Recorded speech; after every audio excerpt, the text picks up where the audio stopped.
जिस तरीके से दिल्ली के मुख्यमंत्री केजरीवाल, झारखंड के मुख्यमंत्री हेमंत सोरेन, उन्हें झूठा फंसाया गया है, जिस तरीके से मोहम्मद आजम खान साहब और उनके परिवार को झूठा फंसाया गया, जिस तरीके से विधायक इरफान को झूठा फंसाया गया, इसके खिलाफ मतदान होने जा रहा है। और जिस तरीके से गाड़ी पलटा करके इनकाउंटर दिखाने का काम किया, उसके खिलाफ मतदान होने जा रहा है।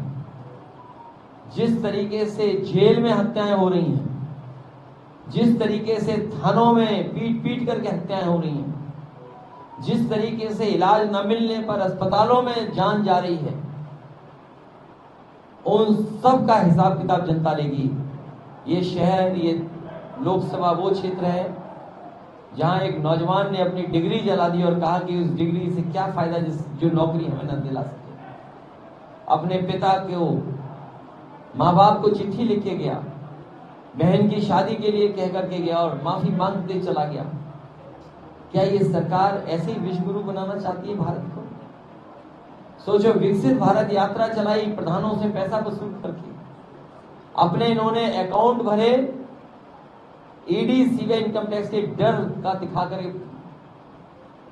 सबसे ज्यादा चंदा वसूलने का काम अगर किसी ने किया तो भारतीय जनता पार्टी ने, और उसका ध्यान हटाने के लिए ये जानबूझ करके अरविंद केजरीवाल को जेल भेजने का काम किया, क्योंकि ये इलेक्ट्रल बॉन्ड पर बहस नहीं करना चाहते हैं। इलेक्ट्रल बॉन्ड ने उनका बैंड बचा दिया है और जिस तरीके की चंदा की खबरें आ रही हैं उससे दुनिया में भारत की थू थू हो गई।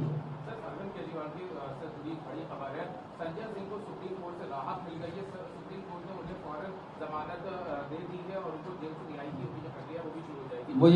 मैं धन्यवाद देता हूं और मुझे उम्मीद है कि सुप्रीम कोर्ट और इस देश का न्यायालय धीमे धीमे सभी को जेल से बाहर कर देगा और जीत आखिरी में सत्य की होगी। लोकसभा चुनाव में समाजवादी पार्टी की क्या रणनीति है? क्या एनडीए से पाएगी? ये जो दुर्व्यवहार का ब्रह्मांड रिकॉर्ड बनाया है भारतीय जनता पार्टी ने, झूठ बोलने का ब्रह्मांड रिकॉर्ड बनाया, इसका जवाब जनता देने जा रही है इस बार। माफिया की सूची जारी क्यों नहीं करते हैं? टॉप 10 उत्तर प्रदेश के कौन माफिया हैं, उसकी सूची जारी क्यों नहीं करते हैं? ये जानबूझ करके माफिया और इस तरह की बहस में सबको इन्वॉल्व करना चाहते हैं। यह परिवर्तन जो असंभव था वह संभव हुआ है। पिछली सरकारों की दंगा पॉलिसी को भी आप लोगों ने देखा है, दंगा होता था। मैं 2017 में जब आया था यही विधानसभा चुनाव का शुभारंभ करने के लिए, जब मैंने यहां पे चुनाव की बात कही तो लोगों ने कहा, अरे साहब यहां पे तो एक सरकार का एक मंत्री ऐसा है कि जो उसके सामने कौन बोल पाएगा। यानी सरकार के संरक्षण में और आम जनता की आवाज को किस कदर बंद कर दिया जाता था। व्यापारी असुरक्षित, बेटी असुरक्षित, नौकरी पेशा वाला असुरक्षित, अन्नदाता किसान असुरक्षित, युवा का भविष्य असुरक्षित। सुरक्षित था तो केवल गुंडे थे या कुछ चंद परिवार थे, और आज जो गुंडे पहले सुरक्षित थे आज वे असुरक्षित हुए हैं, और जनता जनार्दन, बेटी हो व्यापारी हो, जनता जनार्दन सुरक्षित महसूस कर रहा है। एक वोट की कीमत है, एक वोट हमारी किस्मत को, उसकी तकदीर और उसकी तस्वीर को बदल सकता है और उसको या फिर उसको बर्बादी के रास्ते पर भी ले जा सकता है।